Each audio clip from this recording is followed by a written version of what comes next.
Right, hello. I'm here to talk about telling stories with data. A bit of a dry topic, but I'm going to try and feature bins, rap, cycling, bees. So we'll see how it goes. A good story has good data behind it in my eyes. I love rap analytics. This is a really good visualization done by the guys at Polygraph that basically showed the number of unique words used by rappers within their first 35,000 words. So you can see a whole range of people in there. And you've got how many words Shakespeare would have used and how many would have been in Moby Dick. So you can see the comparison there. But what I want to focus on is my man, Jay-Z, rap god to many. And I want to focus on one of his lyrics from Moment of Clarity, where he says that he's dumbed down for his audience, which is awfully sad, to double his dollars. Why not? But they still criticised him for it, and they still yell holler, so that's good. And he goes on to say, he thinks that he's quite like Talib Kweli. And if you look at the data, he is quite like him. So there's about 200-word difference, which means actually Jay-Z's pretty good at this. He's looked at the data. He's a data analyst. And he goes on to talk about, where are we? Skip forward. There we go. Yeah, truthfully, he wants to rhyme like common sense, but he did 5 milli. And now he hasn't been rhyming like common sense. And it's amazing that actually, he is like that. He's done a very good evaluation of the market, and he understands what's going on in the rap game. Who knew? But the real story really is my boys, Wu-Tang Clan. Wu-Tang, up there. 4 out of the top 10 lyricists are in the Wu-Tang. And of course, as everybody knows, Wu-Tang Clan ain't nothing to fuck with. So that's one example of data and storytelling, which I absolutely love. So often people ask me, well, what is your job? Is it ones and zeros? This is actually a screenshot from my machine when we were doing a data visualization on a comic book festival in Leeds, where we're mapping superheroes against superpowers. And this took me forever. This was like a whole day looking at ones and zeros, going nuts until eventually my graph appeared and it showed exactly what I wanted. And I often think of data as being, Josh told me this wouldn't work. I'm doing it off my phone and, right, I'm going to make the secret bat signal. There we go. Yeah, it's magic. It just works seamlessly. Nobody knew. But for me, data is like this horribly wrapped package. But when you open it, there's a beautiful present inside. So a lot of the work that we do at Hebe, and that I've done for years, is about unpackaging that horrible wrapper, which is usually a spreadsheet, which just never look fun to get into. But you can find yourself being completely immersed in the data and actually finding a story that you never knew existed. So a lot of the work has been about doing exactly that, like what is the story in this data? What's interesting to me? And often what's interesting to me, I go and talk with Daniel and say, how about this for a story? And he says, no, that's crap, do something else. And so it's really nice working together with a proper storyteller. You won't know this, and he probably won't kill me, but Moscow's the best. Like he only started that presentation an hour before this session, and it shows the amazing talent that he's got, like best writer in Leeds. Anyway, I'm going off tangent, and I'm supposed to not show love for Moscow. So we make things with data. We make useful things with data. We make things that will enrich people's lives, help them on their day-to-day lives. The imaginatively named findmybinday.com is one of those such things where Nate and Joel made this thing where you just type in your address, click go, and it tells you when it's your bin day. Really simple, but I use it all the time. And it's a really basic example, no offense guys, it's kind of a starter project to get us going, to start making things that could help people in Leeds. We've also done some, what I think is really cool stuff on footfall analysis. So we've done quite a few projects, but the one that I get most excited about is being able to predict the footfall in Leeds city centre. So in Leeds, there's 8 cameras that just count how many times people are walking past it. And that records data by the hour, every hour, and it has done for the last 10 years. So an amazing resource, and the amount of stories in there is just untrue. But we use our data Dan, Dr. Data Dan, who's just graduated. And Dr. Dan has done this amazing thing where he can predict the footfall in the city centre. And now we're at a point where we can tell you within plus or minus 50 people how many people are going to be in Leeds, let's say at 2 o'clock on February the 3rd next year. And we're within 50 people of that, which is just amazing. That kind of stuff blows my mind. But we're taking into consideration like things like the overall trend, what's happening in Leeds, are people on holidays, a bank holiday, are the football matches playing, is there a big event on at Leeds Arena, what's happening in the city. And so yeah, he's made this algorithm, and now we kind of need to know what to do with it now that we've made it. So we're working that out at the moment. The other things that we've done, we've tried mixing data with the various media that we've got. So in the newspaper, we did a feature around what's shopping like at Christmas. It all started from a conversation around me hating Christmas shopping on the busiest day. And Simon, my colleagues, they like it when it's busy in Leeds at Christmas because they like the hustle and bustle, they like the feeling of it. And I just don't like loads of people around me and queuing up all the time.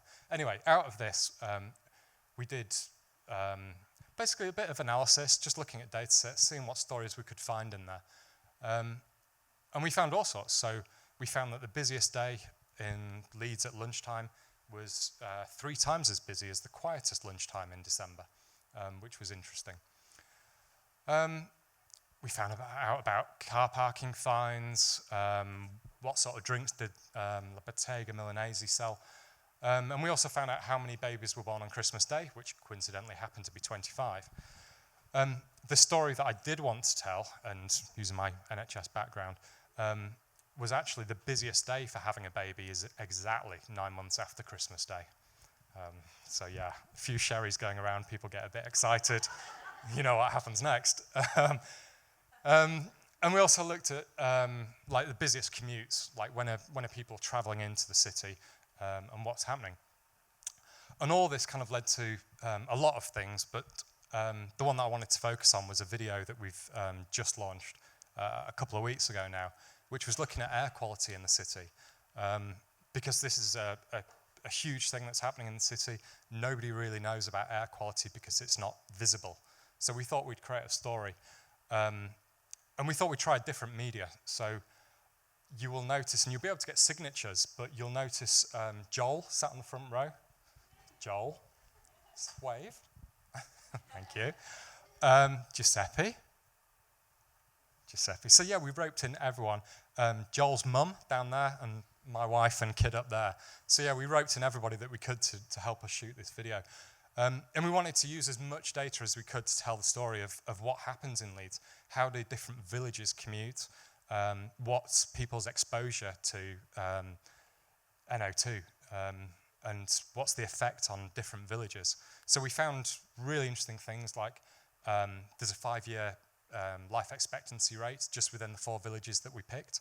But actually in Leeds, if we'd looked at more villages, we know that there's a 10-year difference in life expectancy depending on the village that you choose to live in. We're also looking at the prevalence of asthma in the city.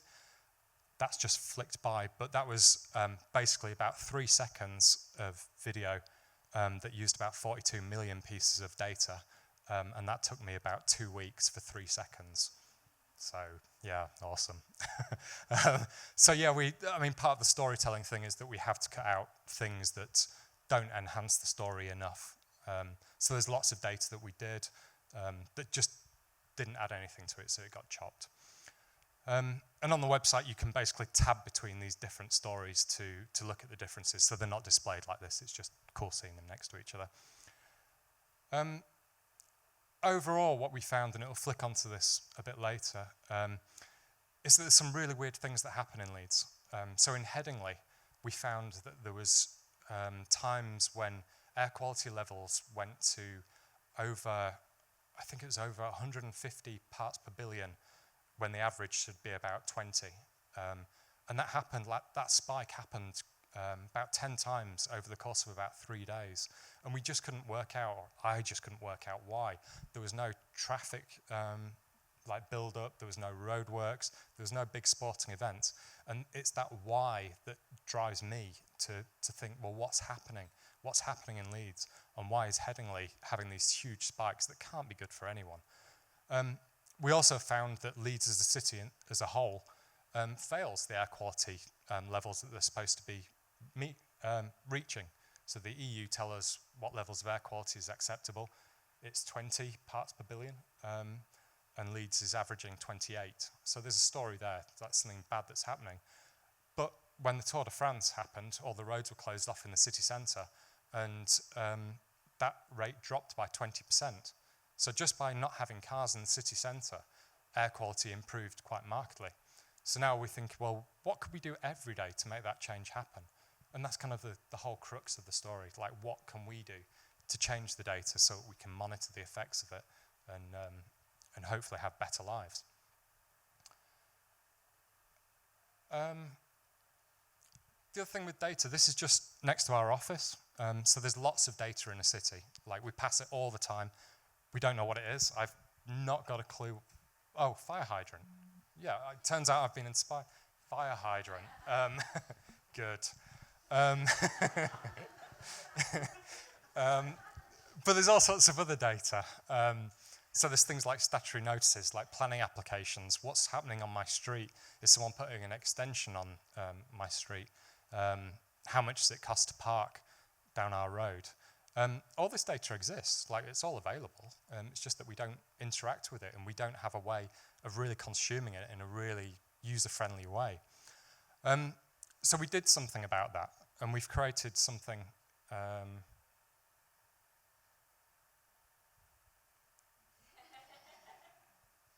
Nice. So yeah, we've visualized this data. We've tried to make something that's useful to people, and we've created a little service that basically you can find where all the park bays are in the city. You've got a little drop down, and it tells you. Really simple piece of.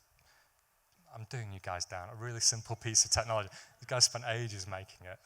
It looks really simple, and that's good design when it looks and it's easy to use. So we started with that. Awesome. And then we started to think about other things that are happening in the city, like what's happening in a live environment. This is where it gets weird, so bear with me. Does anybody know outside Five Guys, and there was this huge swarm of bees a few weeks ago? Anybody see that? Show of hands. Nice. Interaction, yeah, cool. So the weird bit comes from this guy here. This guy is a weird guy. This guy is my dad. My dad is a beekeeper. Best honey you've ever had, but, you know. Excellent. And we wanted to do something where we're using this information that's happening in the city, and we're providing a useful service. Funny story, my dad's a beekeeper. I can't get stung by bees or I die. Imagine summer round at my parents' house, it's ace. So I need to know when to get an EpiPen, because my wife can't wait to stab me with it. It gives you this huge rush of adrenaline and makes you not die, which is good. So I need to know, and I forget every year when to order an EpiPen, because they run out every year. And we thought, well, wouldn't it be good if there was a service that could tell you when something's spiking? So what we've done is create this Twitter service where it looks for trends, but not trends like Twitter trends, like not when something's trending and like 10,000 people are talking about it. We're looking at the data where there's maybe a baseline of 5 people talking about it, and all of a sudden 20 people are talking about it. And it's significant, but it's only significant at a local level, and it's only significant to people that are affected by it. So it's really hyper-local data that's the exciting bit, the bit that does enrich our lives and will stop me dying. My dad, bugger. So yeah, from this sort of thing, we've thought long and hard and spent a year creating a product that we've called Solomon. And Solomon basically takes all this data that's around the city in all these horribly wrapped presents that's quite inaccessible unless you're a data analyst, unless you're into that sort of thing. And it makes it easy to use and easy to understand. And we're consuming a lot of data from Leeds Data Mill. And we've pushed out the first installation of Solomon onto that URL at the moment. And the guys are working really hard now to go to our formal launch next week, where there's going to be lots of functionality. So I'll talk a bit about that. So this is what the dashboard looks like. You get a plus icon, you click it, and you can add a story. If you click on featured, nice, it pops up with this sort of thing where you've got a menu of loads of stories that we've created, and then you can add to Canvas. And again, awesome. This is working really well. I'm going to do this in future. So we can have things like look at the water levels. Is it going to flood anytime soon? This is live data. It's not something that we have to refresh. It's a web app, so it's constantly the latest information, taking a feed about water levels in Leeds. Really useful if you live in a flat on the Coals and it floods there. They're building flood barriers there at the moment, like there's guys like building stuff. That's a technical term. Guys build stuff. And we've gone on to create a whole host of other things. So we've got the bicycle bays. I like this one, like the parking. So this is live parking data. Are there any spaces where I want to park? So you can just open it. Works on tablets, mobile, desktop, everything. And this is basically the Leeds dashboard that is there at the moment. So it's very much focused around the council services and things that they might want to talk about. Just smash up the place. So we've got statutory notices, like how many planning applications, how many fines, when's it sunset and sunrise, what's the weather going on, things like that. It's a starting point. It's a starting point. And what we're working to do is just continually enhance it as we get inspired with stories and want to make things that we think people will find interesting and useful. What else you can do is create a different canvas. So this is one canvas, but if I click on add a canvas, beautiful. This is a canvas that we created for Yorkshire Water for their hack event that Liam mentioned, where we were just thinking, well, what's the story in this data? For me, it was all about, am I in an area of hard water or soft water? Because when I do my luscious locks, I want to know if I'm going to get a good lather on my shampoo. These things are important to a guy that's balding. And water quality by postcode as well, we thought was really useful. So what we're doing basically is creating more and more stories on different themes that we think people find interesting. Okay, and that's the water levels. At the bottom, I have circled, highlighted quite well. The thing that we've been really focused on is having a story development kit so that we can interact, we can engage with people, we can work with the developer community, and people can create their own stories to go in the dashboard. We've got lots of ideas, like from the Hebe perspective, about what we think is useful, but we've worked with people like Young Rewired State, like kids came into the office that were between about 12 and 17-ish to create stuff with us, and it was brilliant. Like, they made loads of really good things. They were really inspired by the things that they saw, and they came at it with a completely different perspective. And that's what we want. We want a true representation of leads. We've got our own perspective on what leads is. Certainly the stuff that Daniel was talking about is our perspective, but it's just one view. And what we want to get is lots and lots of views on there. So we've developed it. I have to look at my notes now. So yeah, we've developed a command line tool. So basically you can just type in a couple of lines of code and it'll generate one of these stories for you, and then you can customize it and then send it back, and we will push it up there with your name on it. That can link through to your Twitter handle, link through to wherever you want. And we're at that start of that journey in leads where we're trying to take that raw material and turn it into something that can actually enhance our lives and let us know when it's bin day and let us know when our house is going to flood, and just get more out of the city using this new thing, open data, that we've created.